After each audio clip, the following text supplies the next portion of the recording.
Dark Knights, did you got your cans on, man? I figure I'll throw mine on too, man. That's right.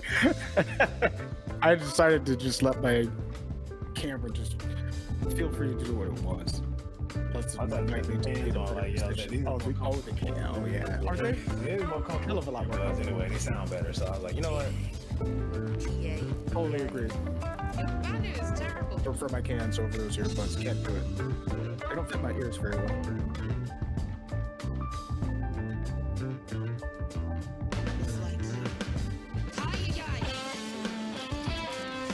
You got the upper facing microphone. You got mine on.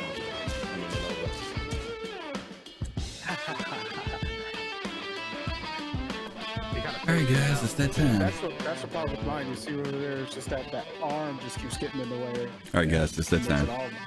Okay, let's do it.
Attention please. The criminal gang known as the Ninetails have launched an illegal blockade of one of the sector stations. Crusader Security is calling upon any trained security professionals in the area to assist. Stand by for further announcements.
Okay, that's the record for our longest transition ever. What's going on, everybody? Welcome to the Soul Citizens. How are you? Hope you are doing well. Yeah, that was what they call dead air in between our intro. We had such a cool intro, guys, and Tech just decided it wanted to do its own thing today. But Pregnant pause. Yeah, pregnant pause. But thank you guys so much. Yeah, it's okay. Yeah, it's good to be here. I got my guys here with me today. We got Dark Knight 75. What's up, my brother? Nah, not too much. I unfortunately had to miss Bar Citizen yesterday. Work got in the way, but you know how it is. Work comes first. You were missed. But hey, I understand, brother. You got to pay the bills. You know what I'm saying? Yeah, I got that right. That's a have to. Family and all. I understand completely. Got to fund that Star Citizen habit. That's what it is. That's exactly what it is, go man. That's what it is.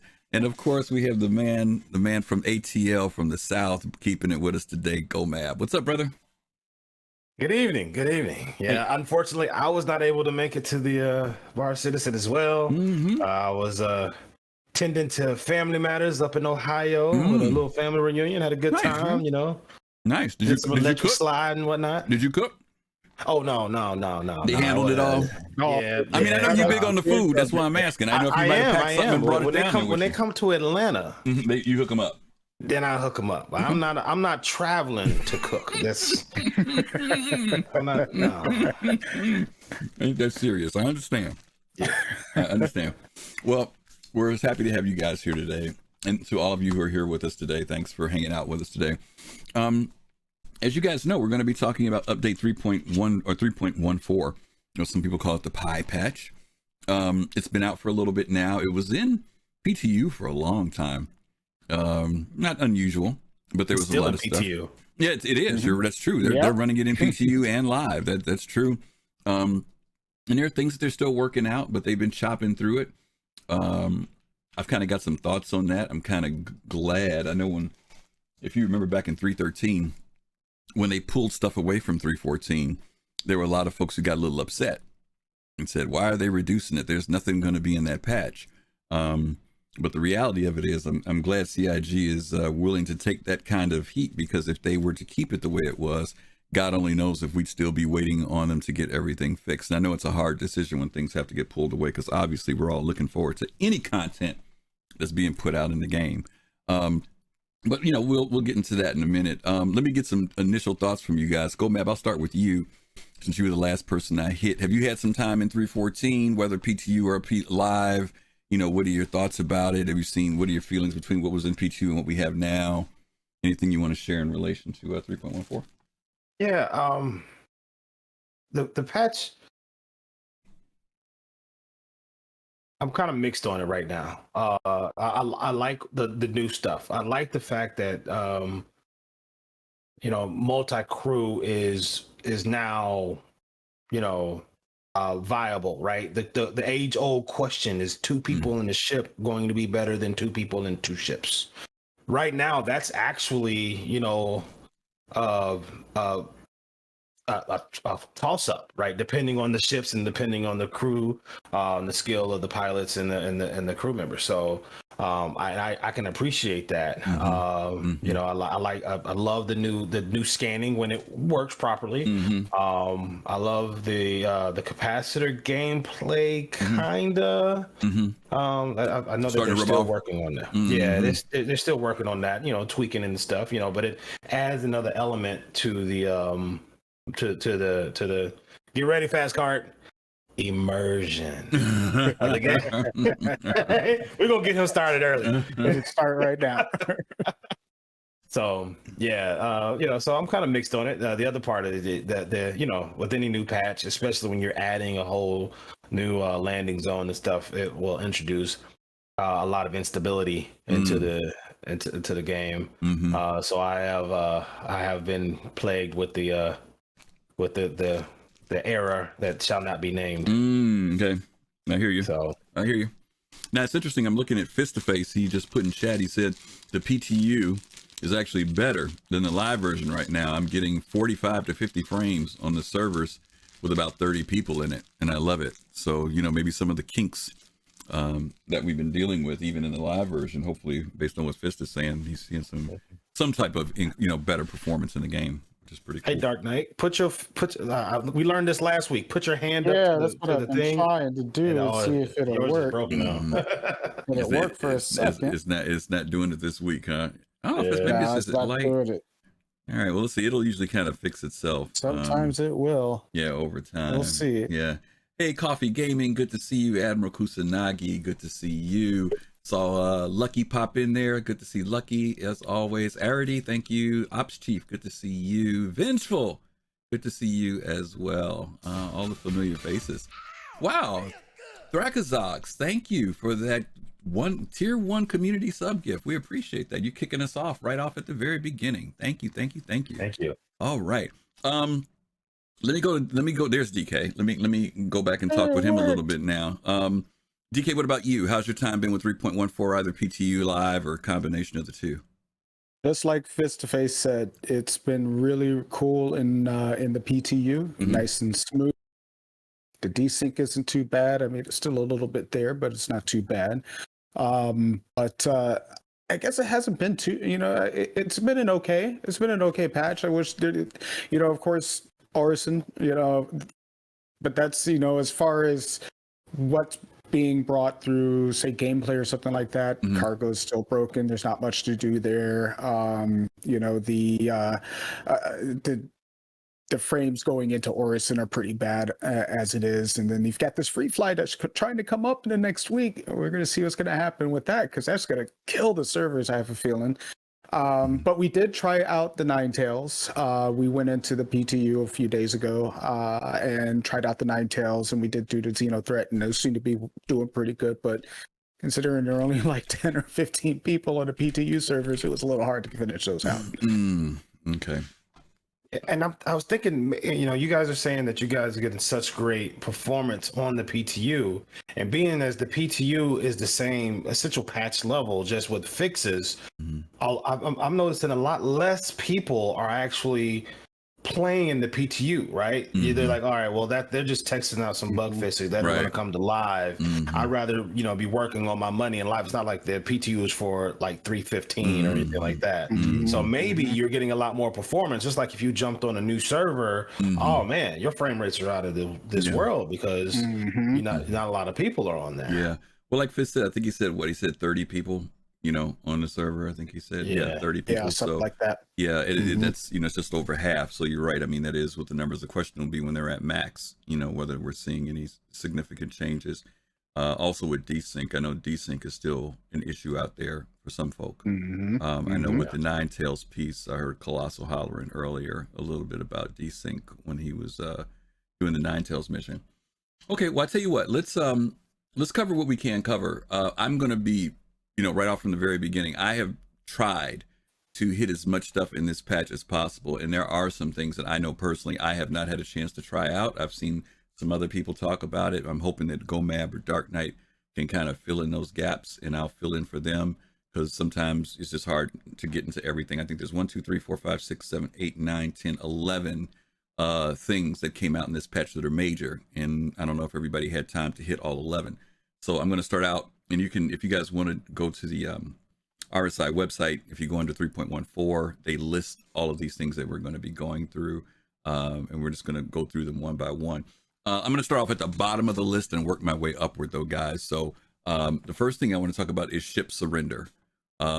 This is a continuation in the law system of a new facet of it, with people being able to surrender. Did either of you guys have any experience with that yet? Have you run into it yet? Have you tried it yet, or no?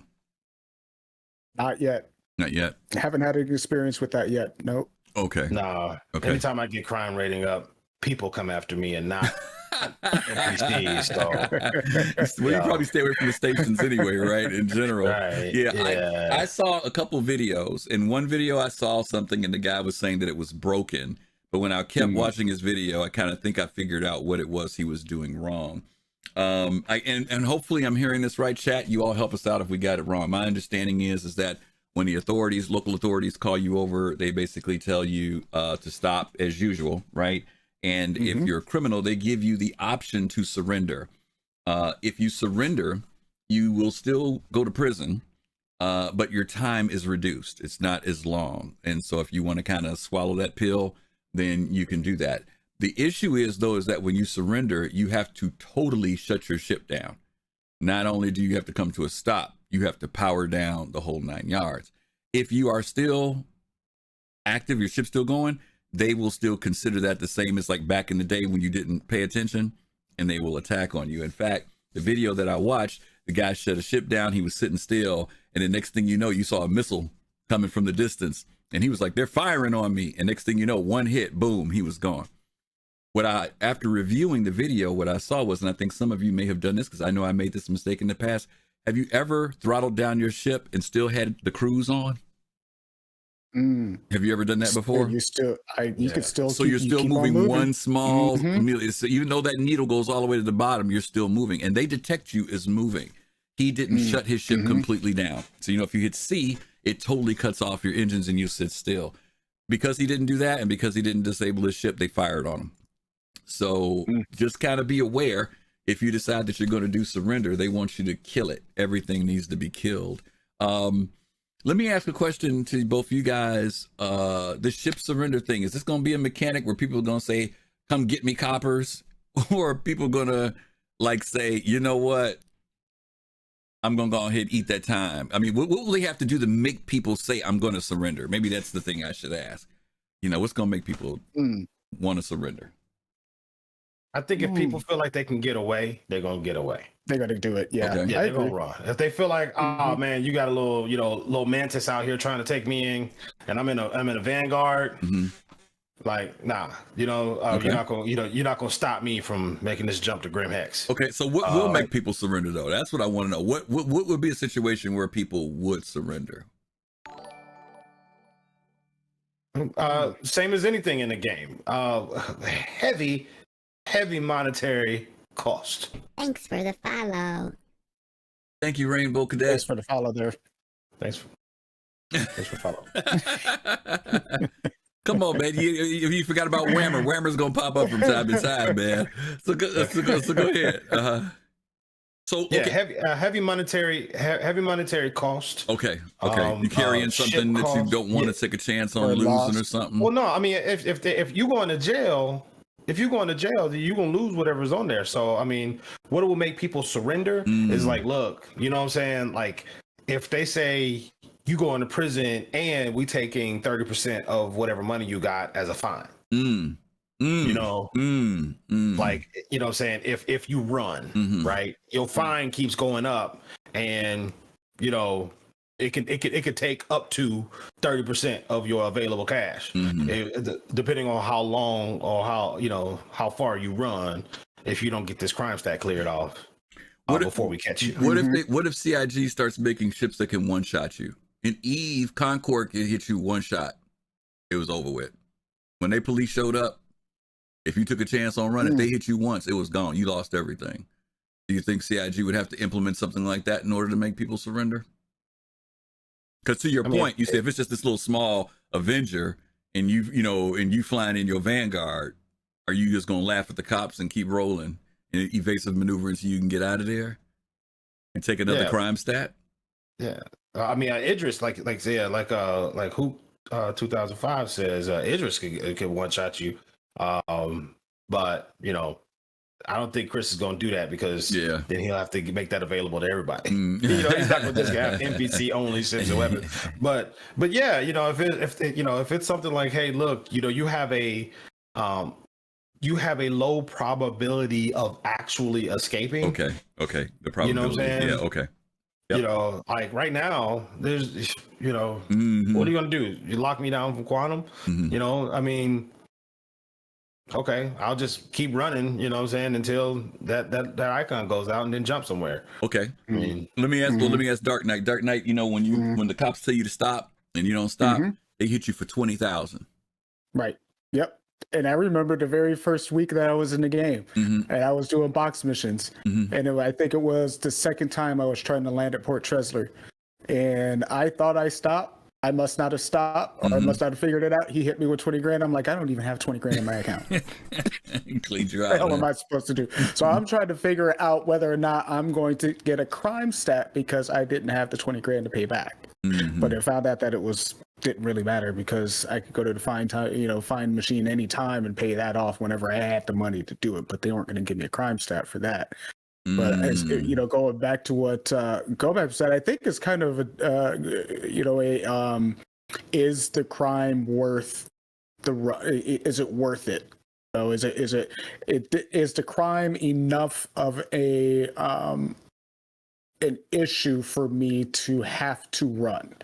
So if I committed murder in the first degree, yeah, I'm probably gonna if I want to survive and not have to go through years in prison, quote unquote years, I might want to run. But if it's just something that I can pass off as a fine and just pay my one night in jail and then get out and I don't have to go through courts or things like that, then I might actually let myself get pulled over and see what happens. It all depends, but players are going to be players. Players will run. Okay, that's it. Okay, players will run. All right, to Gomab's point. Okay, I'm wondering what they will come up with later. I think that, to your point, Gomab, I think that it's not enough there, to make people give that consideration to it. Maybe there's enough there in a multi-crew situation. So if the three of us are on the ship and I'm a criminal, and y'all might say, "Hey, Griff, you got to hop out of here, brother, because the rest of us ain't taking the heat for you." Maybe that will be a reason why somebody might surrender. Because maybe whatever you guys are carrying or whatever it is you're going to do, you don't want to take the risk of taking the hit. That could be a factor too. I do agree that the threat levels have got to be higher. I think Icy said that maybe if they get into the point where the station cannons, come to bear also, so that your odds of getting away are reduced. You lose your cargo, you lose your ship, you lose your components. Are those going to be factors? Gomab, I'm also interested in something you said earlier, which is when your ship is confiscated, what does that mean? I don't know. Does anybody in chat know? If you're carrying something illegal, widow or something, and the cops pull you over, does anybody know what happens to your cargo?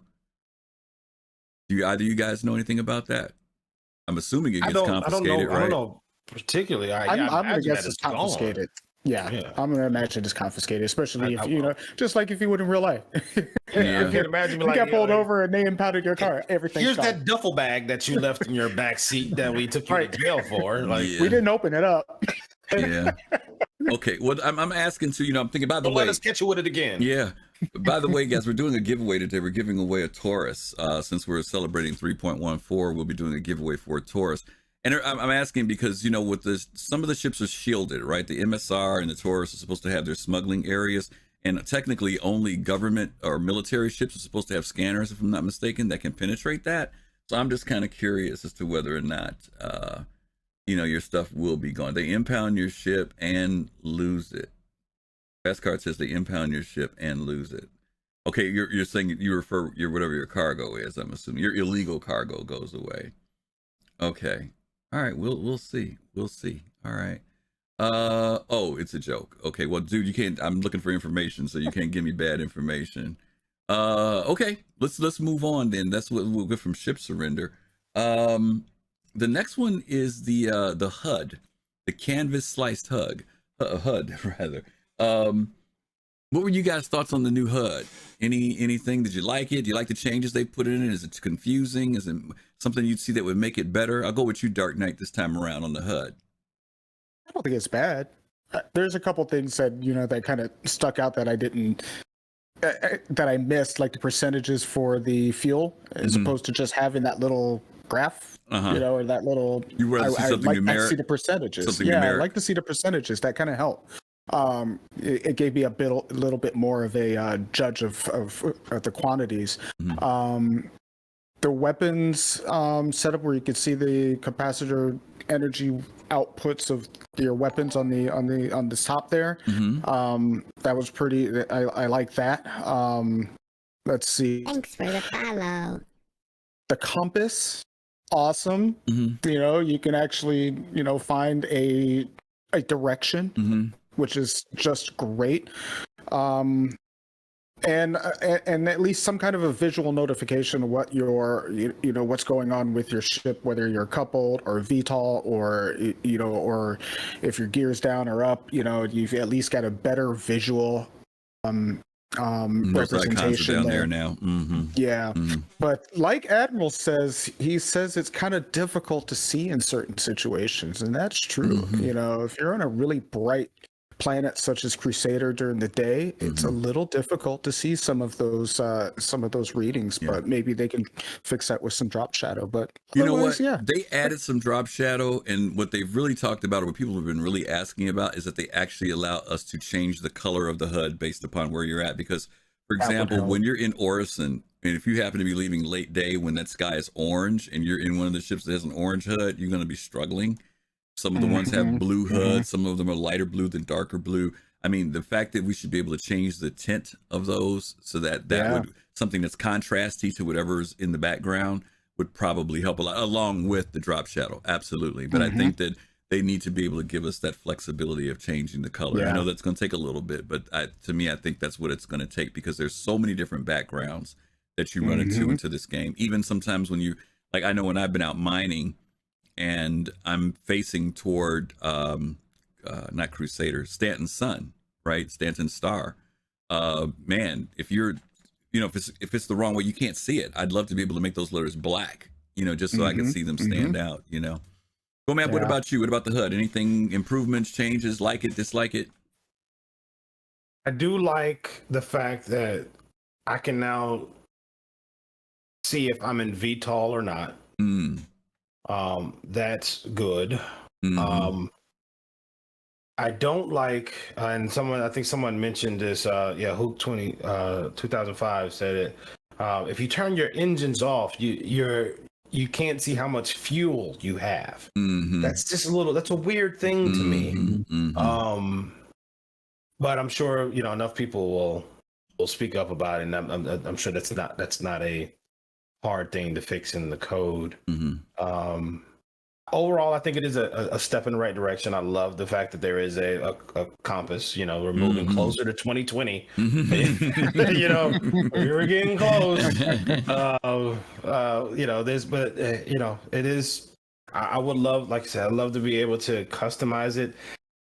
It's still a little strange to me that all these ships pretty much have the same heads-up display. You know, I guess they can explain that to say, oh, that's a extension of your helmet in integration with your mobiGlas or something that you're seeing as an AR and not as a part of the ship or something. But I haven't heard them say anything like that, right? Yeah. So all these different vendors have or ship makers have pretty much the same HUD, just with different colors. Some things are moved around in order to fit better into the actual cockpit, but all in all, it's the same. It reminds me of another game that will not be mentioned.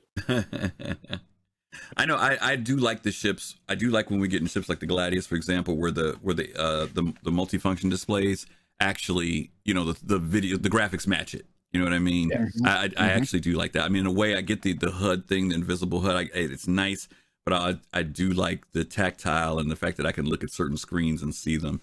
And I'm just trying to figure out what are those things that I do want. What's that information I want right there in front of me from a heads up?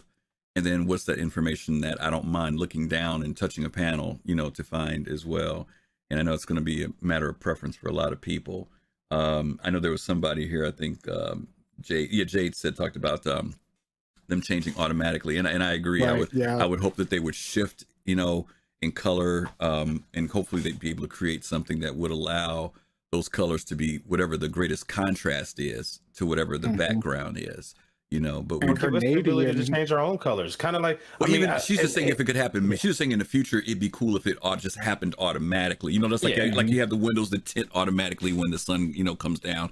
All I'm saying is whatever it is, whether it's manual, automatic. It just needs to be make sure it's contrasty to whatever that background is, because those blues and reds or those oranges just ain't cutting it because there's too much of that in the game. Yeah, Canadian mentioned the same thing. What do you say, Gomab? I said, speaking of that other game, right? You know, that we all love, we have all played. You can't do it in the game, but you can go and modify a file on your system and then change the actual colors of your HUDs on the ship. It's possible. You know, I mean, not everybody is very good at seeing certain spectrums of colors. Yeah, I've got a friend of mine who is colorblind. Reds are hard for him to see. and he's looking forward to when those can happen, where he can make those adjustments. I don't have no HUD. I don't know what you're talking about. Yeah, you're right. What HUD? Like what HUD, right? What HUD, right. What HUD? Okay, no, that's a good point. Good point. Okay, let's jump into talking about the dynamic events. And you know, in the last what is it? The last I'm gonna make sure I get the right thing here. In the last patch, we got our first dynamic event, right? I mean, we got really excited about going into Xeno. And so what I want to do is kind of show two aspects of video now that focus in on these two. Now we have two dynamic events that are taking place, and they're currently happening on the weekends at different times. So let's take a quick look at that. Attention, people of Stanton. A great injustice has been done to you. For decades, the spineless bureaucrats of your government have been selling you and your fellow citizens piece by piece to the alien scum outside our borders and to their corporate masters within. Their greed, only matched by the absolute disregard for the values that made humanity great in the first place. My brothers and sisters have watched them feed on the dying carcass of the Empire for long enough. With the passage of the Human Xi'an Trade Initiative, it's clear that the government is happy to sell the final parts of humanity into servitude. The time has come to send a message that we will not consume their lives anymore, that we are the ones in charge. Stanton will be the first step in a revolution to take back the soul of the Empire. You will be witnesses. We are Xenothreat. Out. Attention please. The criminal gang known as the Ninetails have launched an illegal blockade of one of the sector stations. Crusader Security is calling upon any trained security professionals in the area to assist. Stand by for further announcements.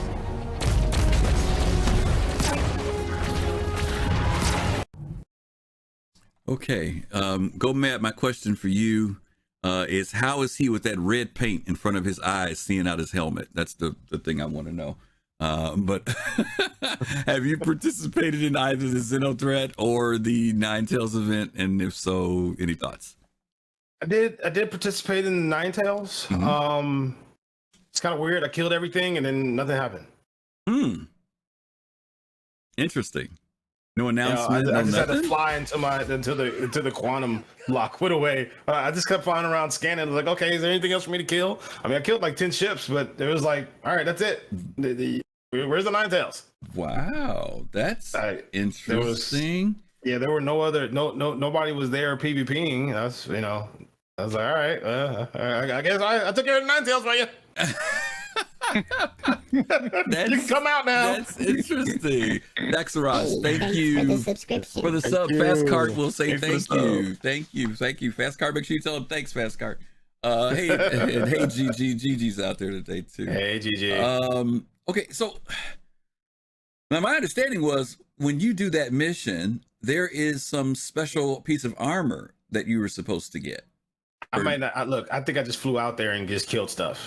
Oh, okay. You went out there just I didn't, no rhyme or reason. I looked for the mission. I didn't see the mission, but I saw that there was the icon on the map, so I jumped to it, and it was like they interdicted me, and so I thanked them for interdicting me by handing them some lasers. Okay, all right. That's the currency they understand. And that was it. Okay. That was it. Okay. I was like, oh, okay. I figured I must have done something wrong. I was going to go back and try to do it later. Check your inventory and see if you did get something at least. I mean, maybe you got that piece of armor. You didn't even know they dropped it in there or something. But that's what I thought was supposed to happen. I don't know. Isn't the special armor for the Xenothreat not the Ninetails? You know what? I don't know. I don't know, Sam. Maybe I'm assuming it was for Ninetails. Maybe it is for Xenothreat. I just know that they're supposed to be giving out some stuff. Maybe somebody who's done them both can tell us which one it is. And I don't want to do, from what I hear, I don't want to do Xenothreat solo right now. I heard that that's more towards, getting a crew. So yeah. I've kind of hung back on that until I had a chance to get a crew. Gotcha. Okay. DK, what about you, man? Have you done both of them? Either one of them? Oh yeah. Actually, we did the Ninetales the other night in the PTU. I think it was Jade and myself, Pops, and Fist, and it was pretty awesome. We got into some nice battles out there with the hammerheads, and we took our Fist and I were in the 600i, and we went out there. We took out like 7 hammerheads ourselves, and just had a good old time out there. I think the mission still failed. I can't remember. They'd have to verify for me, but we did find some extras that I'm not going to kind of give out because there are some other things that are added to that event outside of the combat. But I'll leave that for everyone to figure out on their own. But yeah, it was pretty cool. It was fun, Pops. And we also did the Xenothreat event, but there weren't enough people there. And then we went out there and tried to do it. There weren't enough people to completely do all of the fighting, so no one could do the cargo because everyone was getting attacked, even if they tried to do cargo.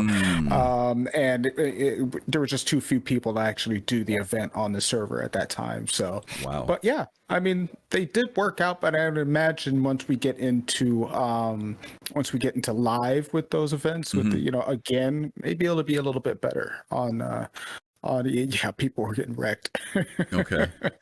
Now I know Colossal said that he went out, and I guess they've implemented, like, there's a little bit of theater in regard to what takes place with the Ninetales. He was saying that the what's the ship? The scanning ship. The Mantis? No, not the Mantis. No. The what's the turtle? Terrapin. The Terrapin. He said they send Terrapins out to do scanning and stuff. NPC Terrapins. So, yeah. He said they come out and do scanning, and then I guess at one point that dampening field goes out and kills everything. Right, nobody can fly in and out because he was over by Grimhex when it happened, I think. And so I was really kind of surprised. I didn't realize that all that was kind of going on with that. I monkeyed around with Xeno, but I haven't had a chance to do Ninetales. But I mean, I love the fact that they're implementing that into the game. But I'm gonna have to jump in with you guys because I'm missing out on it. Let's see. That's a good one. I haven't been able to use a Moby. Okay, that's something talking about something else. Sanger mentioned pick up the Ninetales mission when you get out of the location. I want to say about the one thing I do want to say about the video though. I did not see any 890 jumps in that video. It's all 600 though. and your point is what? A couple of them. Well, you remember the 890 jump can take the punishment. So if the 890's in there, it's an unfair balance. So that's why you probably didn't see them. Oh, it's about balance. Yeah, that's what it's about. Yeah, that's what it's about. Just so you'll know. Just so you'll know. Okay. Trying to take no shots on no 890. All right. Scratch the paint. Yeah, right. Exactly. Okay. All right. Let's move on to the next subject here, and that's radar scanning and ping.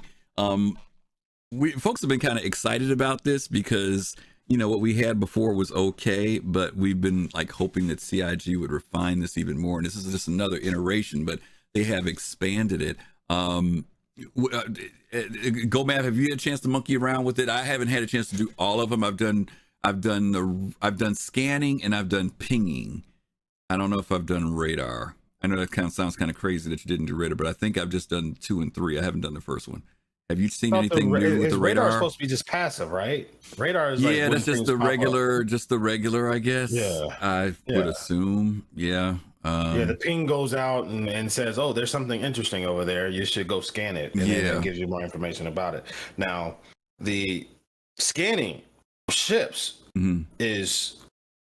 I think is going to be game changing. Yeah, I'm going to run a little video while you're talking, and if you want to, because I went out and shot some footage of what that looks like, so in case people haven't seen it, okay, but you can go ahead and talk about it. But the fact that I could scan your ship and I can see every single component you have on it, right? Because I remember there was this fighter that was it just seemed like this dude, like his shields just would never go down, and if they did go down, they would come right back to 100%. And he like, yeah, my loadout is completely a secret. It's my trade secret. I can't tell anybody my loadout, otherwise I'll lose my competitive advantage. Well, guess what, buddy? Just hold still for a second while I look at you. Just stand still for a minute, huh? Hold still for a second while I scan you. Okay, that's what you're running. Yeah, he's running 2 industrial shields. That's really crazy. Yeah. No, but yeah. So I think that's going to be game changing. I still think I did try to go and do some mining, some rock mining. They need to tweak the radius that you can detect those rock minables, because they're like, you just can't find them. Like, I think you got to be, I think within 1,500 meters or something of something, and that's just, oh wow, that's too close, right? You that's like trying to find a needle in a stack of needles. You're just not gonna, you run across one, oh, there it is, and it's the wrong one. You're like, oh crap, another 30 minutes of me just running around pinging and binging and binging, and not finding anything. So rock mining is in a kind of weird place until they fix that. Okay. To your point, what you're sharing on the video here, what you guys are seeing is, I went out last night and the shot over Port Olisar, there's a Vanguard that's down on the pad, and I'm scanning them, and like you said, it gives you, this is a wide shot, then there's a tighter shot, but you'll see on the right side of the screen the data. Now the way this works, now you guys remember before you just used to hit tab and you would scan and you'd hold down the right mouse button, but now the way it works is, if you hit tab, you basically do a ping, and you'll see like this 3D image of scanning everything that's out in front of you. Really good for finding stuff in the dark, guys. If you're ever trying to find Orison at nighttime so that you don't run into it in the clouds, or if you're on the dark side of a planet and you're approaching a station and you can't really get a good beat on the distance without turning on your quantum drive, if you ping it, you'll see it, and you can actually see the outline. It's really cool. But if you hold down the left mouse button, now here's the kicker, you have to push the V key to go into this mode. If you don't go hit the V key, what will happen when you push your left mouse button is you will fire at whatever it is you want to scan. So make sure that you have hit the V key and you see like a little circle pop up. Then if you hold down the left mouse button, as Gomab was describing, you'll see a white line fill up, similar to when you're scanning for mining, and you'll start seeing the data, which is what you're seeing on the screen. That data can be a planetary body, it could be a space station, it can be a ship. And the data that they give you for ships is amazing. Just like Gomab said, they give you the whole 9 yards. What components are on it, who's on it, how many, everything. They give you all the detail in there, but it takes a few seconds. So consider this, you're also vulnerable when you're doing it too. You're also vulnerable when you're doing that scan. Dark Knight, what do you got, any thoughts on the scanning, the pinging, and the radar? Yeah, you're right about that. It did take me a minute to figure out that I needed to use the V key in order to switch over. It wasn't the tab anymore, but tab sent out a ping anyway. I also noticed, I don't know if anybody else had this problem on my trigger on my joystick or on my stick, that was also putting out a ping whenever I was firing a weapon. I had to remap. I got to remap all of those. So I got to do that. But going back to Gomab, what you were talking about with the rock, problems with that, as far as the scan, it's just a way that it's scanning. I guess it's a passive scan. It's hard to pick up where the rock minables are. I did some tests out there on Lyria, did a little bit on Aberdeen just to see what I could do. And it seemed harder to find rock minables with this new scanning than it was with the older one. Now, maybe they're just going to do some tweaking on it. I don't know. We'll see. But Panther Modern saying the same thing. Yeah, ping with the trigger. So it must be a key binding. I can't figure out, find it yet. But they for some reason, so ping is available to you outside of the scanning mode. Yes, you can just hit tab and it'll ping. It'll ping. So if your previous key bindings had it set so that when you went into scan mode, you hit the ping. Now it's just going to be triggered to ping all the time. So I had to move it off the trigger to prevent myself from pinging every time. Right. Yeah. Yeah. What, letting everybody know that you're out there every time you want to do something. Yeah. Just in Yeah, case you didn't feel those those. lasers, you see me pinging. That's yep. funny. That's funny, but very true though. Very true. So, but the cool thing about it now is that, like you said, not only does it scan, or does Hey, it, thanks for not the only can you follow, scan, yeah, Mikarin. thank you, Mikarin, for the follow. Not only can you just scan, like you said, ships, but it's also the planetary bodies to get information, a space station to get information about there. So it's really cool that now there's other ways to tap into information about what's going on in the universe around you. Okay, very, very cool. That's the radar and pinging stuff. I can't wait for them to be able to be kind of like missile operator mode. You can have scanner operator mode. Yeah, yeah. Where people can jump into scanning mode while Yeah. and you know, on ships kind of like the MSR that have that dish, you can operate it sort of like a turret. Yep, absolutely. So you don't have to be Absolutely. pointing the ship directly at that person to scan. So Yeah. that will be immensely more useful. Hopefully that was It's their coming. thinking where they're going towards. You know, to your point, Great. missile operator mode is that first step toward us now being able to assign those different roles to people. So that you've got that freelancer with those 4 seats. You know, it's not that those 4 seats are, those other 3 seats are for passengers, but your co-pilot's doing something. Those 2 position, like GomabATL said, one of them's maybe scanning behind you and the other one's doing engineering, you know, to give these roles to people on ships so that, you know, because I always, you know, you always hear this thing about, well, what are people going to do when they're on the ship? Because everything right now just is on the pilot, right? The pilot is the person who pretty much has to be remaining focused unless there's a battle going on. You got to jump in a turret. But to know that a pilot can focus on flight and navigation and not have to worry about, you know, if I know that Gomab is my guy when we go into a battle and he's going to make sure my shields are always in the right position for my guys who are working in turrets, man, that takes so much pressure off me where I can focus on navigating and flying my ship, you know, and at the same time, that person who's scanning can say, you know, Gomab, we got 3 more that just popped into the system near us. You know what I'm saying? Because that person's scanning, you know, that's going to open up a whole lot more in the sense of group gameplay over time. So I agree. I think it would be great. Let me go with you. Griff, when I'm on your 890, man, while you flying, I'm gonna be in the pool. Listen to this. Here we go. Here we go.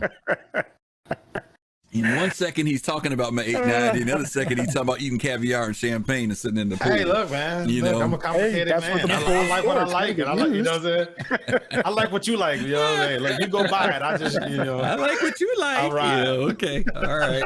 Yeah. Let me jump into this a little bit. Missile operator mode. Now, I've been asking people about how this works, and it seems like people who've used it in fighters like it. I asked about the ground vehicles, though. Was anything happening with the ballista and with the Tumbrel AA? And I heard that it's a little better, but it ain't completely there yet in the ground vehicles. Have you guys had an opportunity? Because this is one of those things I didn't get the monkey wet. So I need to know if you guys had time to, have you guys ever had a chance to mess with the missile operator mode yet? No, not yet. Not I yet. haven't tried yet. Yeah, I don't think we were even in a position to try it out at the moment because we were all in separate ships because there was nobody on the server. Okay. Not in multi-crew, like not Yeah, not in outside of multi-crew, though. being the pilot and locking on missiles. You know, I like it as being a pilot. I think it'd be awesome once we do multi-crew. I've heard some ships work better than others for that secondary. Mhm. For the co-pilot to control handle it. Mm-hmm. to control it. So it's still got some It worked out. Still a challenge. little Yep. clunky. Yeah. Pops says yes, he has used it. Pops, was it? Can you just say real quick what ship you were in? And either it did work out well, or no, they still need to work on it. Could you kind of toss that in chat for us and let us know? Because I am very curious about that. Because again, with these roles that people can take on, I really would like to see how that's going. Yeah. Okay. Yeah. And Yeah, I don't the have bomb any video system for sounds this like a one. good idea. I don't have any video for this one. I wish I did. You know what? There was that video. Remember, DK, somebody posted a video in I think it's in our video area of the missiles launching. Do you remember that video? It was a really cool video. Look that Let up, me though. see. Let me see if it's here. And if it is, I will try my best to show it. And I don't know if this was missile operator mode or whether somebody was just showing us how well they had detailed missiles in the game now. Let's see. This goes back a little bit. You guys bear with us a little bit here. I'm trying to see, because this was a very cool video where someone took time out to show missile launching with the new system. No, I don't see it. Yeah, I remember which one you're talking about. I have to look. I can't look because I'm afraid. Yeah, I'm not seeing it. Yeah, no, please don't drop the broadcast. No, we need you to I clicked the wrong button. Please stay in the broadcast. We don't want you to leave. Okay, I don't see it here, but I don't know. Fast Card, if you stumble across it, let me know. I you know, we have so many different channels on where stuff goes in this thing. I don't know if it's in the general channel or in the videos channel. I don't see it in videos, but I'm kind of scrolling quickly. So, all right, well, let me see. Let me check one more thing here. Nope, that's not it. Nope, that's not it. Nope, that's not it. Is this it? Nope, that's not it. Okay, so I'm not gonna hang around on that, but we'll come back to that later, gang. Okay, sorry, I wish we had that video. I didn't think about it till just now. Let's talk about the power management. You were talking about this a little bit earlier, GomAB, this whole thing with the capacitors and stuff in the game. Give me some feedback on your thoughts on that. It's a little clunky. Okay. Break it down for us. And maybe, you know, I need to play with it. It's for those of us who have also played another game that has used a very, very similar capacitor type management. It seemed a little bit smoother, and it may just be how I have my control set up. I've been toying with different, you know, control schemes, like either setting it to, you know, one click, you know, having to click it a bunch of times to go, or one click goes once, or if I hold it, it goes 100%. Yeah, it's just been, you know, it's been clunky, especially when trying to fight with it. I know it's going to be something where you got to practice with it. It'll become muscle memory, and then, you know, when you're fighting, it'll be, you know, a lot easier to do. But right now, it just feels more punishing than beneficial. If you take any power away from your weapons, right? With the weapons changes right now, if you're running energy weapons, it's more punishing. Okay. If you take any power away from, or you're not running 100% power to energy weapon, it's a punishment to put extra into your shields or into your engines. So yeah. I'm taking some time to get used to it. That's really another reason why I've been trying to do more mining, because combat just hasn't been very enjoyable to me right now as a solo player. Okay. Because of the weapons changes and the capacitors. Okay. DK, what about you? Have you had time to monkey around with the capacitors and power management? Oh yeah. Okay. Regarding, I agree with you on that. Some of that GomAB. I've played, you know, with the other game. It's elite dangerous. We all know that. Yeah. It's the using the PIP system is. I've gotten so used to that it's, you know, it makes sense in Star Citizen, but it's like GomAB said, it's still a little clunky. I guess getting the key binds is going to be you know, no pun intended, going to be the key in order to get this to feel right for me. And I'm not a combat pilot, just, you know, either. So I feel like I could, you know, not have to be in such a rush to be able to use those, you know, the capacitors, as opposed to a combat pilot. It's going to be, you know, switch between weapons and shields and engine power, you know, constantly throughout a battle. You know, for me, I would feel that as a cargo pilot or a passenger pilot, most of my power is going to be towards my engines, with some of them towards the shields, or a little bit more towards the shields, but probably nothing towards the weapons unless it's absolutely needed. But like Gomab said, it's just going to take a bit of getting used to. Maybe I've got to figure out how to, Thanks for the to get my follow. key bindings. Thanks for the follow, man. To figure out get my key bindings right, things like that. I just got to keep working with it. Okay. And I want to kind of shift a little bit here because this is kind of tied in. We just covered the missiles, we just covered the power, and Gomab kind of touched on a little bit about. He talked about particularly about energy weapons. What's been your feel with this whole new shift between the ballistics and energy weapons? We know it's not permanent. We know they said they dialed things back because they want to build things out now and balance them out. But this first iteration kind of said we're going to make ballistics more powerful, but we're also going to reduce the amount of them that we give you. What are your thoughts about that? And of course, you've got to deal with, as Gomab was saying, with the capacitor dynamic of balancing the use of energy in there too. Dark Knight, I'll go with you first on this one. What are your feelings about this whole thing with if you were to see them, do you think they're moving in the right direction with this whole thing of the ballistics and shields? And I know we still don't have armor built in yet. I mean, there's a lot of elements that aren't there that both energy and ballistics will impact. So just give me some feedback on that. Well, I tell you, from a standpoint of playing in the other game and playing in Elite, energy was to get your shields down, ballistics was to hammer the hull. And your limited rounds in ballistics made sense because you're only going to be using them when your shields are down for the other player or the other your opponent. And usually you're going to be within a very close enough range that they're going to be very, very effective. So it makes sense. I tried it with, I think it was in a Harbinger that I was flying around during Nine Tails, and I had the energy weapons on that one, and then the ballistic gun, and it was actually really cool to see how fast those ballistics took down took down a little Hawk or something like that. It would, whatever I was chasing after once the shields were down. But it did take a little bit to get the shields down.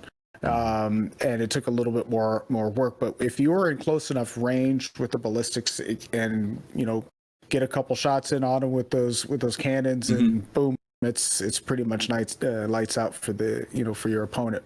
Very powerful, but they are limited, and heat builds up for the energy weapons and ballistics. You can only fire at a certain rate, and you've got to be close enough, and you've got to use them sparingly. Like they said, and I think it was one of the either SCL or one of those that they were talking about, the capacitors, weapons, and things like that. That you only want to use the ballistics when you know you're going to make a kill. Or at least you're going to be hit and strike.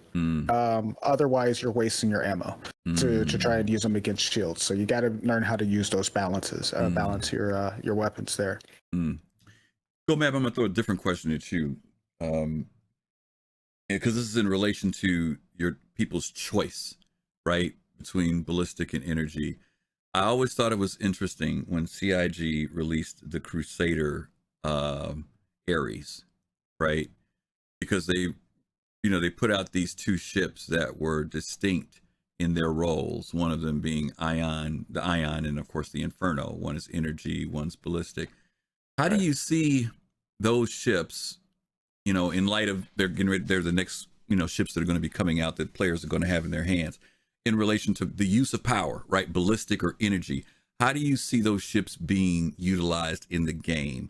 Is it going to be a situation where they have to be coordinated, or do you think it'll be a situation where, how do you think, because they both have distinctive roles, right? I mean, they're distinct ships, and those guns are hardwired in, right? You go ballistic, you 100% ballistic, right? Or 100% energy. How do you see those things being utilized in battle? If they're are they combined, are they separate? How do they work out to you? I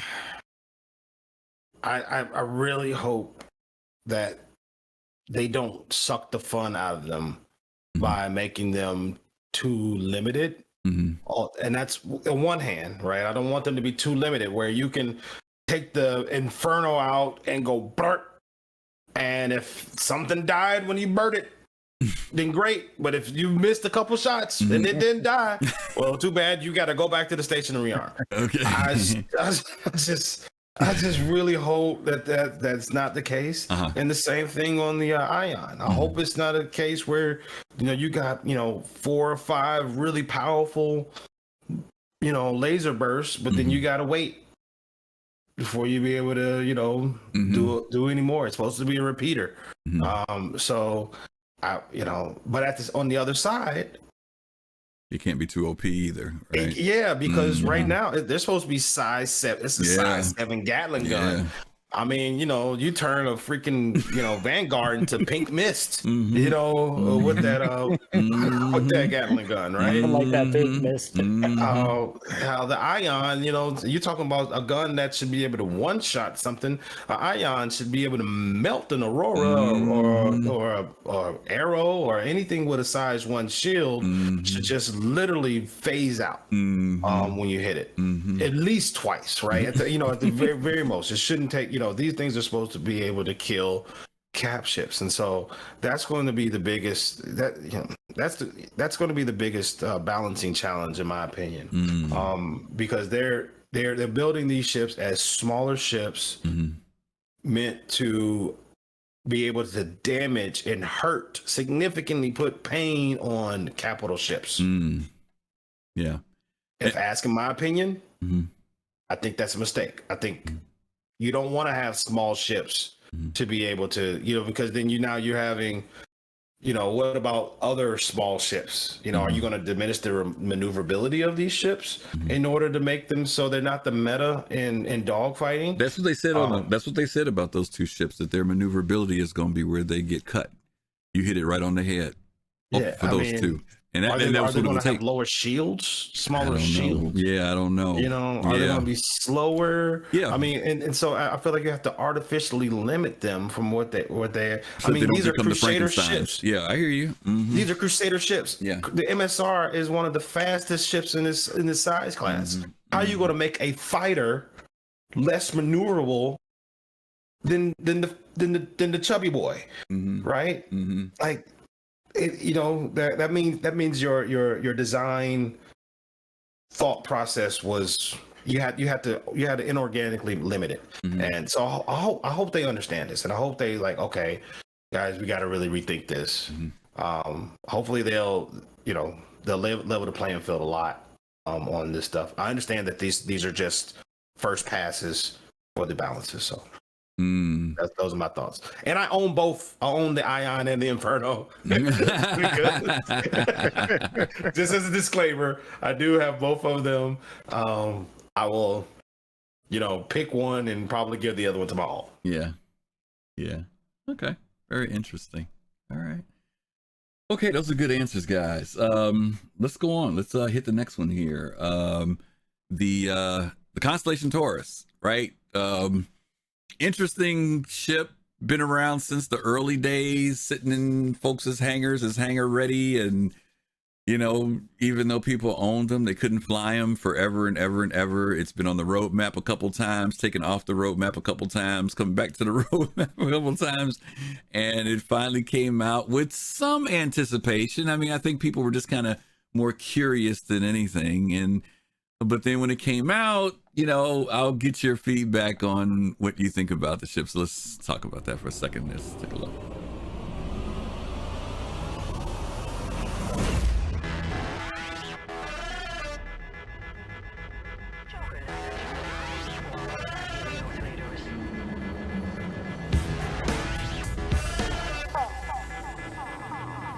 They say that some things just don't go out of style.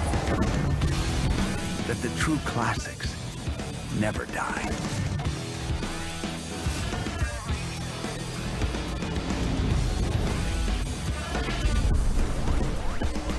Touring, exploration, combat, and now introducing long-haul freight.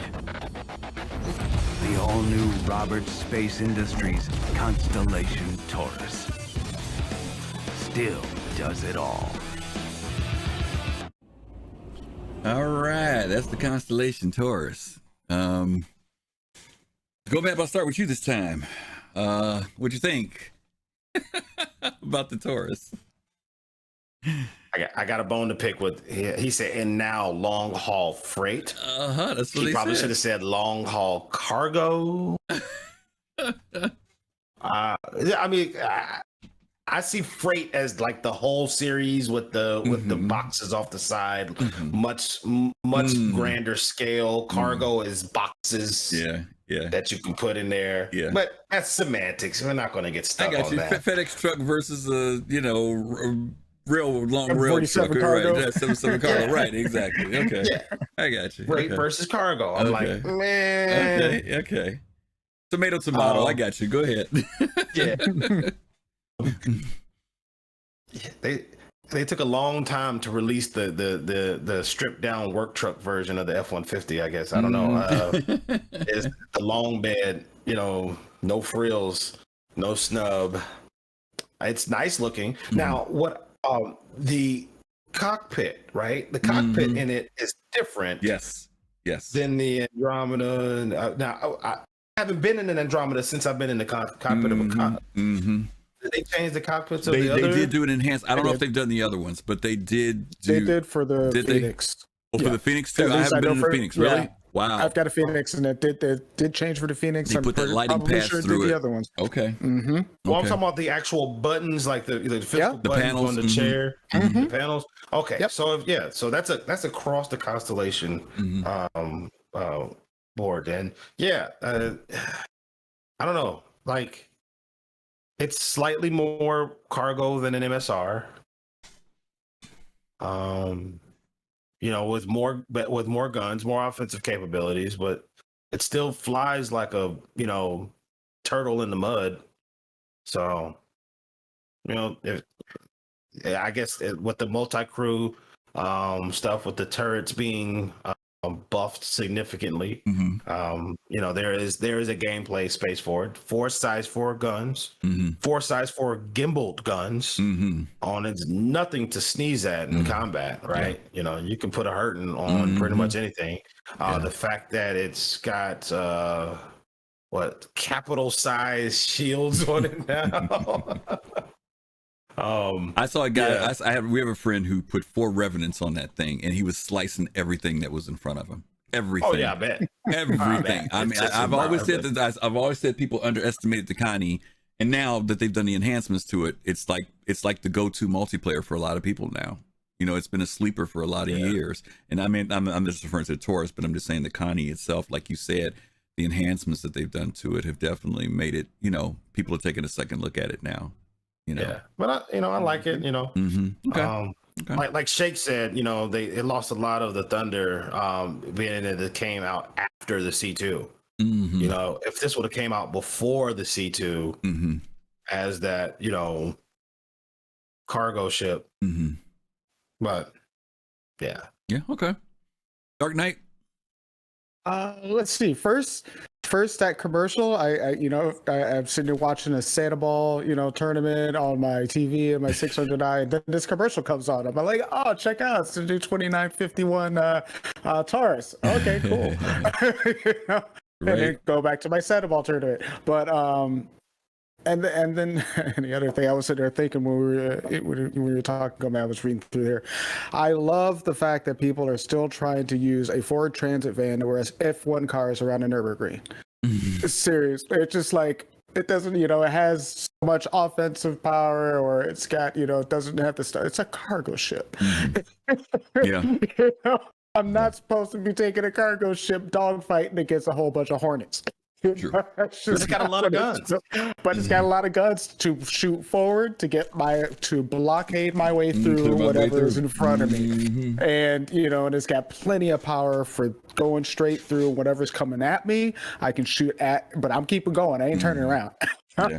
Keep on going and let somebody in a turret fire behind me. But it's a cargo ship, but it's got those big shields. You put those you put those what are those, rampart shields, those industrial shields on there. That thing can take a heat. It takes some hits. The shields might, the shields might recharge slow, but it's gonna take a pounding to get them shields to come down. But once they're down, you better have a thick hull. But I think that the Taurus is is a Connie. It's got a little bit of a stretch on it.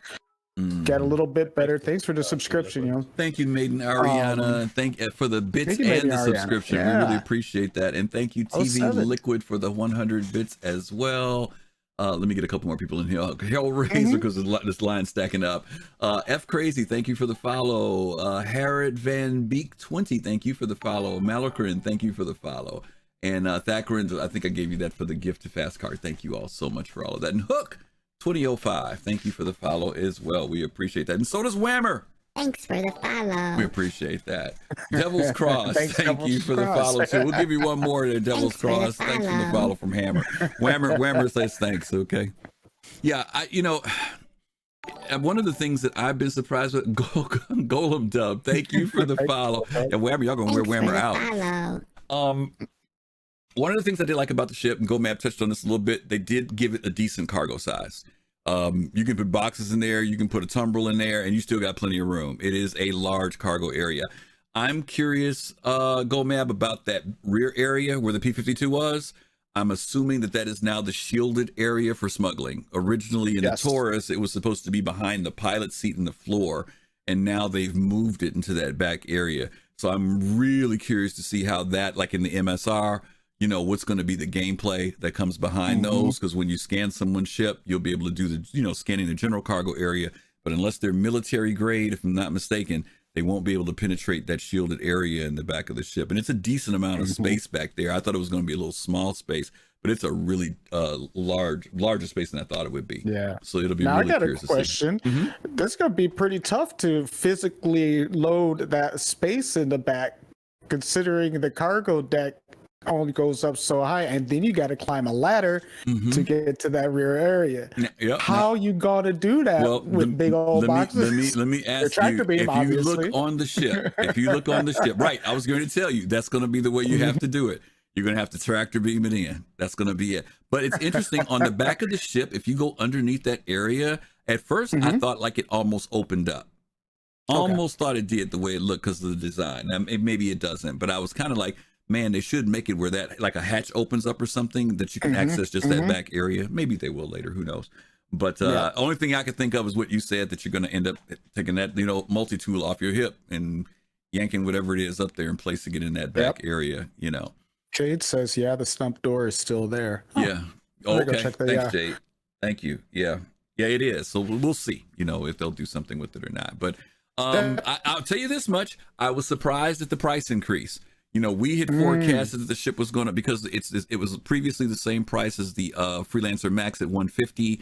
We had projected that it was going to probably go to about $180, $185. And they only raised it by $10 for cash, but they did raise it to $90 for credit. So it was kind of interesting to see that there was that big of a gap in between the pricing for it. I have weird feelings about the ship.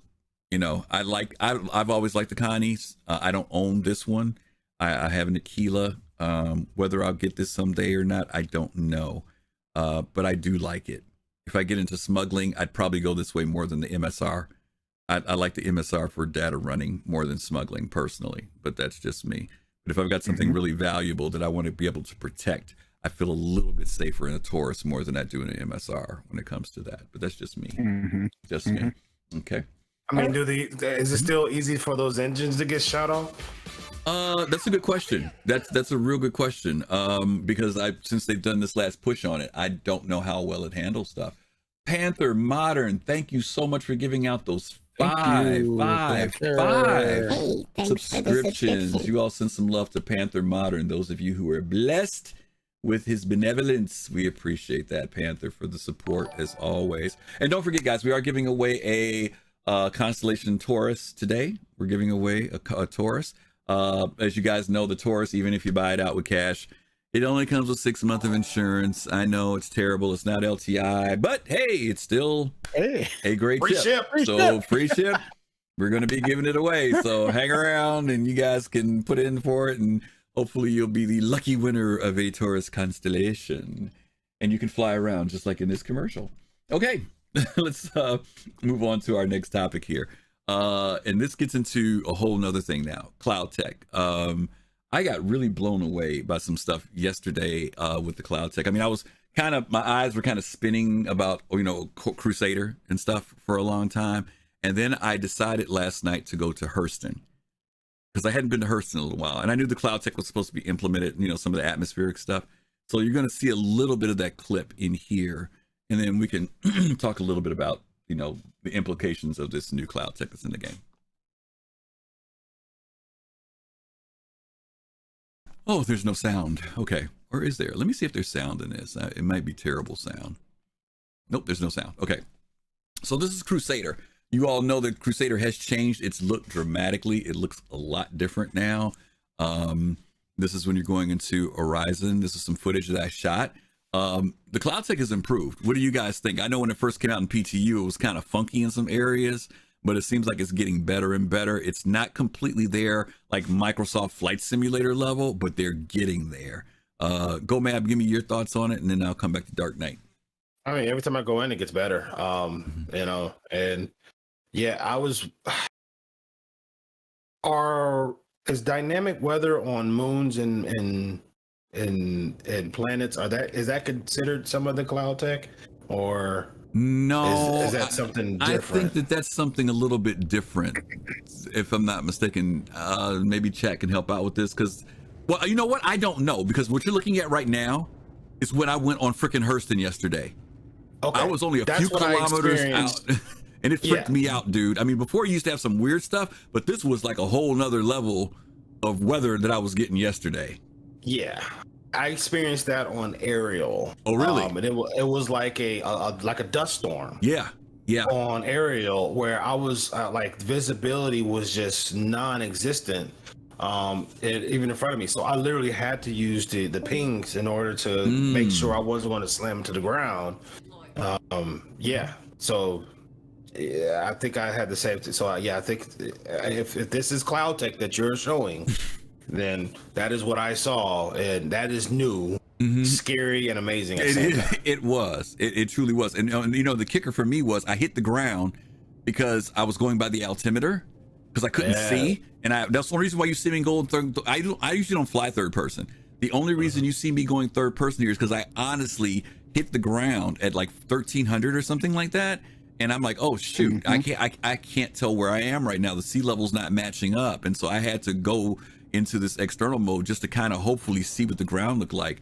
I had never seen this in Hurston before. I've seen some little bit of weather kind of stuff before, but not like what I saw yesterday. And I don't know if this is a part of that new tech or not. But Dark Knight, what about you? Have you? Because you can see what this looks like here. This is a whole nother thing going on. So I'll probably get a lot of pushback from a lot of people in chat. Anyway, I am a flight simulator pilot. Okay. And I'm going to go on what I know about those kinds of cloud mechanics. Now, a lot of people are going to say, what's Crusader is a big planet and la la la la. Crusader is about just a tiny bit bigger than Earth on a scale, on their scale. So it's not that much bigger than Earth. People say that the clouds, you know, I'm not saying that they haven't done something spectacular, and they are definitely getting better, and it's coming along. But if you haven't seen scattered clouds or a storm in Flight Simulator and flown through it, then you have not seen cloud tech. I'm sorry, you cannot deny the level of cloud tech. Volumetric cloud that moves and is it's affected by air pressure, by gust of wind, by depth of the clouds and their density. All of that makes a difference. They vary throughout the cloud layers. Your gust of winds might change when you go through different layers. You actually might have pressure drops. There's all sorts of dynamics within weather. Now, I'm not saying that Star Citizen isn't getting there, but I don't think they're going to get that level of detail when it comes to air pressures and volumetric clouds, but they're going to get as close as they can get to make it believable in the Star Citizen universe. Now, I'll get a lot of hate on that one. No, I don't think there's a lot of hate, because I think that the reason why I think you're probably right about that is, how can I say this? I think that the other factor is that Microsoft Flight Simulator is just that. It is a flight simulator, which is using, you know, they actually tap off the weather, so, you know, the live weather and everything else to recreate it. and CIG, even though they are implementing some real true dynamics to their weather, they are bringing in temperature, atmospheric pressure, height, whether or not you're up against mountains and all that other good stuff to deal with winds and stuff. I don't think that if they took it to that scale, then you're at another, what I mean? Take it there, it's simulator, but it's but again, it's a simulator at that point. And exactly. And this is not intended to be completely a simulator, but I think that they would have to create that game, that balance between simulator and game, right? Where's that gap in between that allows ships that are from the future that use thrusters and not propellers and jet motors, to be able to fly with with reasonable control, right? And I think they'll get to their level of what's going to be good for Star Citizen and makes it believable for the players and not too simmy. Obsidian Ant actually put out a good video, and one of the things he was just talking about is you don't get to feel the sense of really flying through clouds yet. Maybe they'll get to that point. And, right now it kind of feels like you're moving pretty slow as you start to gradually rise out of it feels slow right now, but I'm hoping they get to that effect of you can feel the clouds moving around you. You can see they got the droplets and stuff like that, so they're getting there. They are. It's tier 0. I give them time. What's his name? Until we get the control surfaces on these. Thank you. Yeah. Thank you, Gomez. That's what's coming. Control surfaces. That's what's coming. I want to see contrails. Yes, that's what's coming. They said that's what's coming. Contrail, that's visual. Until we get control surfaces, that's none when of you're it gonna feel matters. it. It's all visual. Yep. That's when you'll feel it. Good point. Morphologist did a great video on Orison, and what he did was to show to what you mentioned about DK because of the scale. What he did was he flew through the cloud areas, but he doubled the speed of the ship on the video, so it looked much more realistic then. Like you said, because the way you pass through now, it seems like everything's moving very, very slow. But when he sped it up, he said this is probably more what it will look like in the end. So they've got it, but again, the particle thing, they got to develop a whole lot of stuff to get it to get it into that space. They're not there yet, like you said, but they're getting there. But I'm gonna tell you, for those of you who haven't been there, I don't know how. Gomab said it was it Lyria? You said you were on Gomab? Ariel. Oh, Ariel. Yeah, and this was Hurston. I'm telling you, maybe I don't know if it was just a fluke, but I'd never seen the weather like this in the game. No, they snuck it in. They just didn't put it on the patch notes. On the patch. Well, they just wanted to see how many folks will recognize what it is. They said that the Cloud what is Tech, this? They did say Cloud Tech was going to be for the planets. They said it was some moons that not every place would have it. So it might have been just that I got lucky going to Hurston and saw it, and you got lucky when you went to Ariel. But once again, now this makes me want to go visit other places, like you said, Gomab, and see, what places might actually have this level of impact. Because I mean, one simple thing that I noticed too that they did, I know this has nothing to do with the Cloud Tech, but I was getting in and out of my Pisces. Before, when you used to walk from outside your ship and inside your ship, there was an abrupt sound change from wind to no wind, right? From wind to the humming of your ship. Now, when you walk up that ramp, it graduates when you're going in. So the outside noise diminishes and the inside noises get louder, and vice versa when you go the other way. So the realism, even though those things are, kind of happening in the behind you, you're not paying attention to them, they add even more to the realism. Yeah. So like Gomab said, if I get out here and start getting blown around, because these are some serious winds, if I start getting blown around when I'm walking more and stuff, we see it happen on New Babbage, right? Because you can be walking in a storm and your character actually bends down trying to fight through the wind. I was not having that struggle here at Hurston. I don't think they've put that in at Hurston yet. Okay.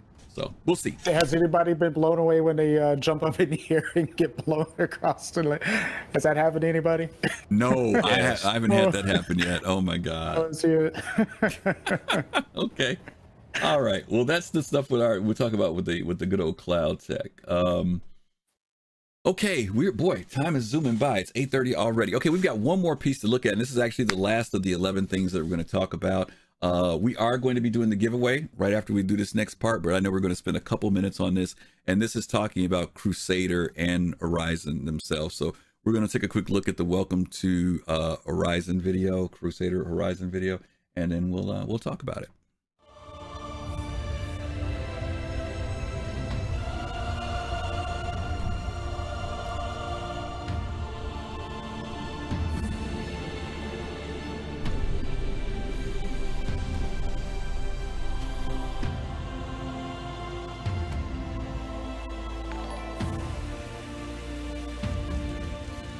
Nubifier, thank you for the Nubifier. host, buddy. We appreciate it. Thank you so much.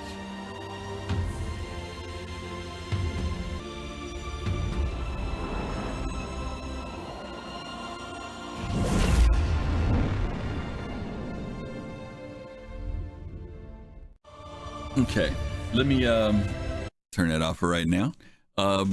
We kind of covered this on a couple of the our Thursday night shows, talking about our feelings and thoughts on Orison and Crusader. But I do want to kind of revisit a little bit and give a little bit more detail, give you guys a couple minutes to share your thoughts from PTU to live when it comes down to Orison. Dark Knight, I'll start with you this time around.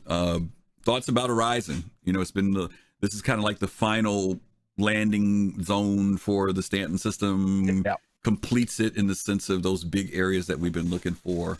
Any thoughts about it? Yeah, I mean that's pretty much like you nailed it. It's the final landing zone for Stanton. That's done. You know, they don't. The only thing they needed to add, I think, is the Air and Halo. I believe the gates that they had to add in, and that's pretty much will finish out Stanton in a way. But I think it's an accomplishment, and it you know, we can look forward to what's coming next post server meshing. You know, they'll continue to build out on this, and they've also built out a large percentage of the assets they'll need to build out all the other systems. So that's another great thing that is done here. Obviously, Orison's beautiful. It's a great place to go. You know, I would like to live there, but the performance is going to increase a little bit better in order for that to happen. Maybe, you know, Gen 12 rendering, once that's in, it'll make it a little bit more frame happy to go down there. Once you're down there, it's not too bad, but getting in and out, you know, it could be a little bit of a nightmare. But hopefully they'll get like the quantum fix. You kind of freeze through quantum sometimes, trying to get down into the into Orison itself, and then it takes forever to get out. And you know, and sometimes I get turned around in which direction am I facing when I'm going down into the city from up in the atmosphere.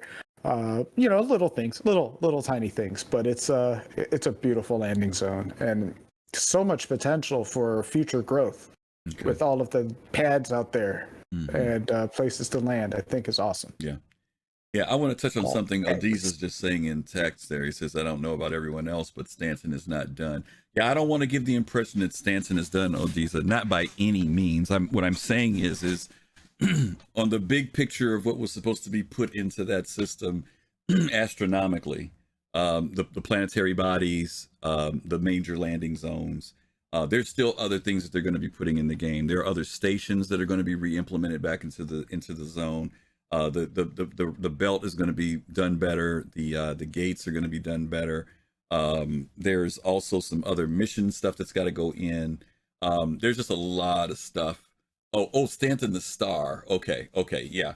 And that's what I'm just referring to as the Stanton system. Yeah, I'm just saying that this was kind of like, you know, when they had to pull out Levski, we knew that one of the reasons why they did that was because they needed to get this in.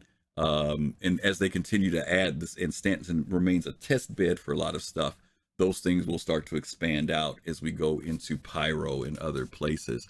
But let me move on to Gomab. Gomab, let me throw a question at you. If there was something that you were impressed about this particular landing zone over the other ones, and I'm not talking about just the visual beauty, but is there something that it was a design? Was it the way they came up with something different? What kind of stood out to you with Orison versus the other landing zones? Because each one seems to top the other one to a certain degree. You know, what stuck out for you?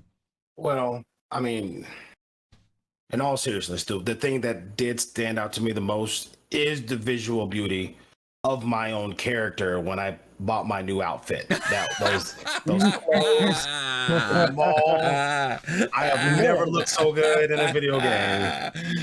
Oh my god! You Fly. got me on that one. We got to clip that. We got to clip that for sure. Okay, all right. But no, the clothes are amazing. But no, the platforms, right? Be able to fly around, to all the different platforms and land. You know, eventually, hopefully, those elevators will all be working. You know, like DK said, you know, how everybody has dreams of hopefully maybe when we get the 6080 Ti's and the 32 core processors, will be able to crack 40 frames per second and there and be able to live there with your character and be able to fly up to your to the building where you live and land and go into your hab. That'll be awesome. Yeah, it will be. In fact, that you said that, I actually did that. There were a couple of those places that I went to, and I was Nihilus and some other people were kind of watching me. And I went to these locations and I'm like, this is going to be so cool that you could land up here. You know, there's an elevator here that takes you down to your condo, you know, your space or whatever, your apartment or whatever. There's a veranda out there where you and your friends can hang out. There's a pit out there. You know, you can watch some. I mean, it's amazing the potential, like you said, GomabATL, of what could ultimately, you know, these locations could become. You know, right now we've just been kind of stuck in these singular buildings, but this took it to a whole nother level. If you could have one of those floating islands out there that's your org, right? Or, you know, you'd reside in one of those. Man, I'd love it. It'd be so cool. Yeah. I mean, and actually having, instead of having to fly, you know, instead of having to go to a spaceport to get your right spot, there you go. You know, or to land, to be able to land at your spot and say, okay, store my ship here, and it has an elevator that goes down and closes over the top, and then your ship despawns. Outside. You know, it doesn't pop in or pop out. Yeah. It actually physically goes away before it pops out. Right. Right. But that would be cool. But, you know, that would be cool. You know, it's a good glimpse into just kind of what's possible in the game, right? You know, you know, they really showed off here, right? With the water, with the leaves, with the lighting, the sunsets, you know, the vibrations of the platforms. That's so cool. You know, they really did a lot into this, and it's, you know, we're really only seeing a very surface level of what can actually be done in that city space. And it's in the cloud, so that space could grow 100 times and still only be a dot on the size on that planet. Right. So you know, it's enough to have, you know, 50, 100 or 1,000 people living in their own bespoke housing. Without having to share. So I like it. You know, it's funny you would say that, because I'm gonna be honest with you, it's bigger than I thought it was gonna be. I expected it to be pretty decent in size, but when you fly up high enough, like a good 5,000 or whatever above it, and you see how far those arms extend out, there's some stuff out there that takes 2 or 3 minutes, about 2 minutes maybe to fly to, maybe a minute and a half if you're going full burn in the atmosphere. But I mean, there are so many locations there, and on a 3-dimensional level, right? There's stuff above and below, and there's stuff that extends out further. I went down on one of the freight areas, which was down in the lower area, and this thing was massive. There were hundreds of large freight containers, not cargo containers, GomabATL, as you put it, freight containers down there. And there were multiples of those down in this area that you're seeing right now, where it's very cloudy. I mean, I was amazed to see how big that area was. And like you said, the potential for, you know, us actually having reasons to visit, not just because it's just, oh, let me go see what that looks like, but there's a real reason for me to go down there, whether it's to pick up cargo, whether there's a mission person down there that I need to go see, you know, whether there's I was thinking about, remember how you have some movies where there's even an economic dynamic? The people who live up in the clouds, the higher part, are the wealthier, and the people who live down in the grungier part, you know, they're the poor. I mean, there's so much place, the rest of the hood, right? There's so many things that could be done. Delta. Yeah. Yesterday, when we did the Bar Citizen, one of the staff from CIG said something. They dropped little nuggets for us to kind of make us smile. And one of the things they said was, wait till you see the hospital at Orison. You're going to be blown away. Now, for them to say that about a hospital, you know, I'm waiting to hear about something else, you know, but they're like, nah, wait till you see the hospital. And so I'm really excited to see. We've got Crusaders Headquarters, which is here. This is the first time we've had one of the shipping headquarters that's going to be available for us to see, not just the tour, but then we've got the tour dynamic that's going to open up. We've got the hospital that's opening up. And then there's something else that's happening at Orison. I can't remember what it is. The tour, the hospital. Oh, they're building out more stuff over at Stratus, where Gomab was talking about where the shops are. I think there's going to be something else that's happening there. But yeah, I'm pretty happy with it. Beautiful. The light passes that they did on this place was amazing. Whether you're there daytime, nighttime, watching the time pass by is amazing. Excuse me. So again, kudos to CIG in relation to this particular area. There's a lot of possibilities that can happen, and we can see it coming. It's coming together. Okay. Agreed. Yeah. Very cool. Okay. Well, that's that. We've punched through it, gentlemen. We've covered a lot of ground here. Any closing thoughts about what you're looking forward to going into 315? I know that we want to see the desyncing fixed. I know we want to see the 30K issues fixed. Anything else with this patch that you want to see rectified before we move forward? Because believe it or not, 315 is technically what, a month away? A month away, pretty much. Yeah, right. Which is crazy. Yeah, and like ZC or Citizen Zvar said, I want to see the Aries. Because I got to pick one. We got to pick one. And I really want them to fix. I like the new scanning and pinging and radar stuff. But the ground minables, you got to be able to see it for further. Just, I get it. Make the big rocks further. Able to be seen further away. But I can see those 10,000, meters away. Where like I got to be right on top of the rock mineable stuff, and it's just a bad experience.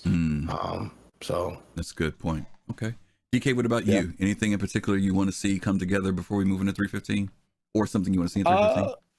Well, I mean, I'm really hoping that they get the performance to be a bit better. Obviously, desyncs and all of that, and get the rendering in there and things like that. Absolutely. I'm not trying to hype out 315. I saw Hammer's like 315 hype. I'm not trying to hype either. But there's so much in 315 that I'm kind of looking forward to, and a lot of it does come down to cargo refactoring beginning, and starting to put in some more things for cargo. We've been kind of sitting by waiting patiently to be able to haul something, not lose it. So maybe they'll have some new cargo missions, more, something that pays out a little bit better. But there's so much coming in. The medical and everything. Thanks for the follow. Lots to look forward to. Don't hold your breath.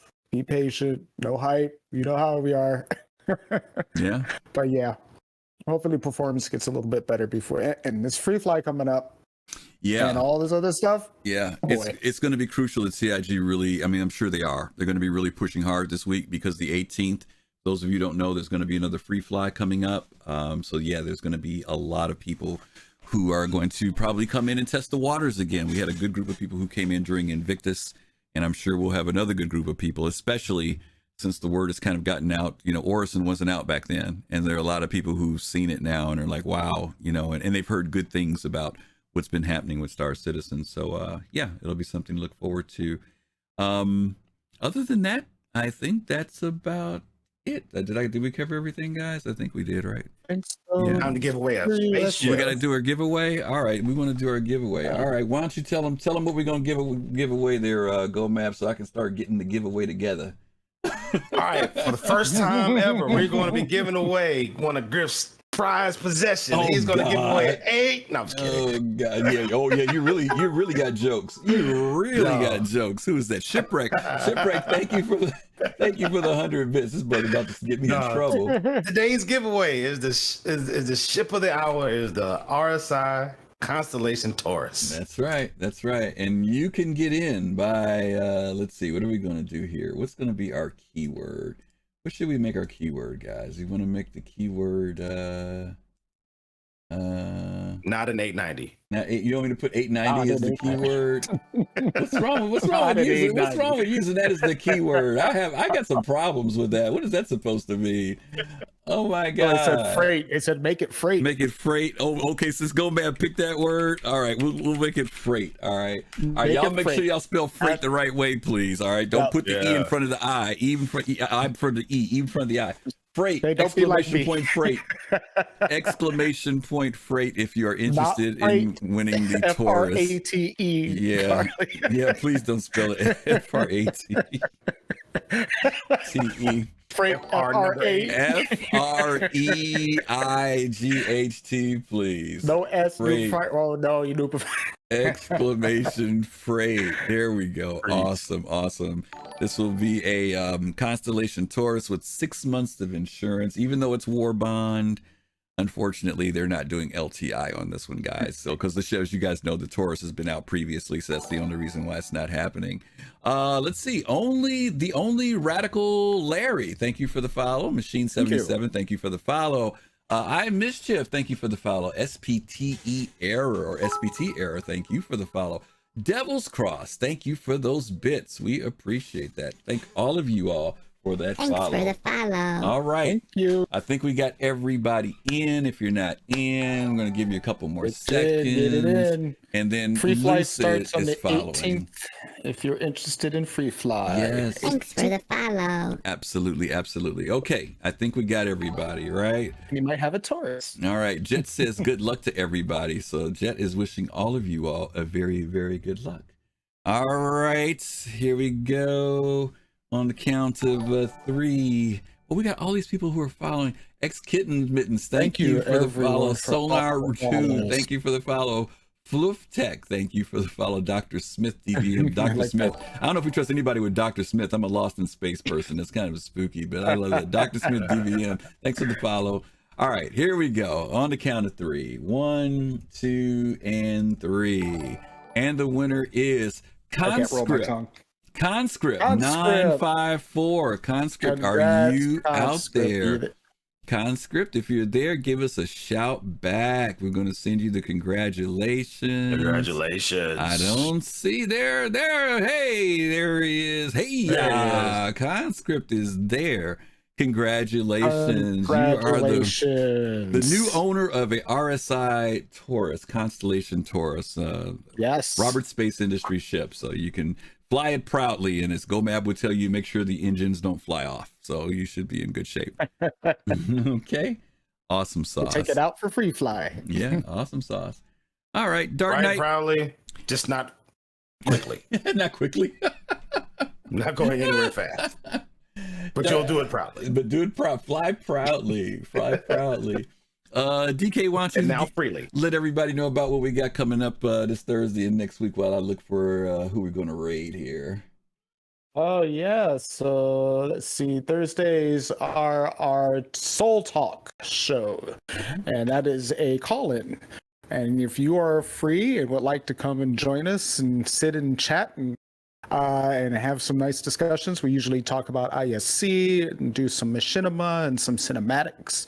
And that is on Fridays at 10 p.m. Eastern. And right here on our channel, and yeah, just come hang out. We have a lot of fun. Sometimes we go real late after the show's over. You can go after dark, as we call it. Old citizens after dark. Soul Citizens After Dark, right? But yeah, come on in. Anybody's welcome to call in.